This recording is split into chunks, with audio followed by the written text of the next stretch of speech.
Okay, so what we're going to do now is the transfer case fluid. We're going to change that out for this year model, this generation of Tundra. The transfer case takes the same transmission fluid that we use, so we're using the Toyota WS fluid, and it's about 2.2 quarts that we need, so I got 3, just have a little extra. We need a regular 3/8 inch socket, and then some sealant tape to just seal the bolts. There's no crush washers or heads to these bolts. They look like they just screw in, so we'll put some seal tape on them and put them back up. I think the torque is like 29 foot-pounds for this. I'm just going to go by feel and tighten them back to where they seat again to the transfer case. You don't want to overdo it on these things. And there's no head, like I said, so it's not going to crush a washer. It's just going to be sealed with the tape. So all right, let's get onto the truck and take a look.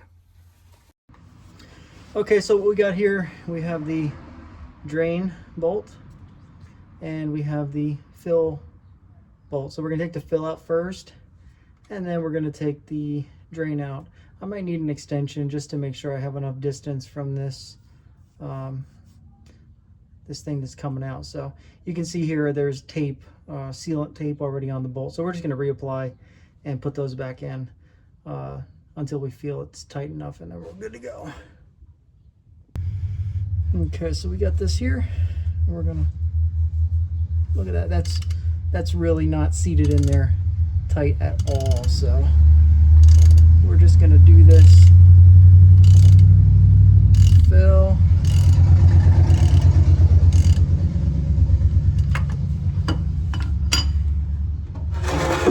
Bucket under just in case. And you can see this is coming right out, so we'll leave it just like that. Oh. Here we are. See that? So this is the bolt. So we'll just put sealant thread on here, clean it up a little bit, and put that back in. But for right now, I'll put it back in here, just so we don't lose too much fluid too fast. And here, now we'll take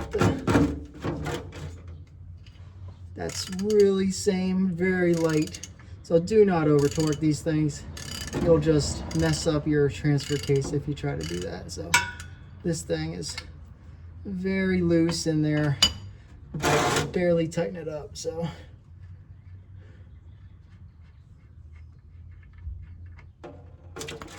and there we are. Whoa, got me. Be careful, it spits out pretty good. All right, and drain and fill. Okay, so I just rewrapped these with the thread sealant tape, and I just put it on here all around, making sure it's not going to interfere when I thread these in clockwise to tighten them up.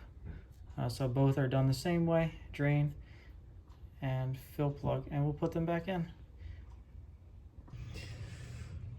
Okay, so now we're going to take the drain bolt and wipe this down a little bit here, and we'll take the drain bolt and put it back in here.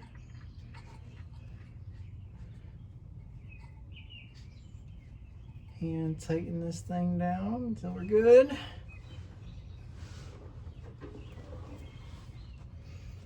So we'll tighten this down here with the ratchet, just by feel.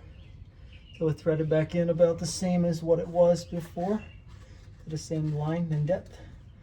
Then we will pump the fluid in through here until it starts to spill out into our drain bucket. We'll let it completely trickle out until it stops, and then we'll put the other bolt back in, thread it in, tighten it up, and we will be done. Okay, so now we're letting it level itself out of the fill plug, and as soon as it's done and stops, I'll put the plug back in, tighten it, hand tighten it up snug, and we're good to go. I'll clean it up a little bit because I did have a mishap with my fluid transfer pump, so pick a good pump. It's not the easiest thing to do without lifting the truck, but the truck does need to be level on the ground for this, so I just leave it under the truck at the stock height.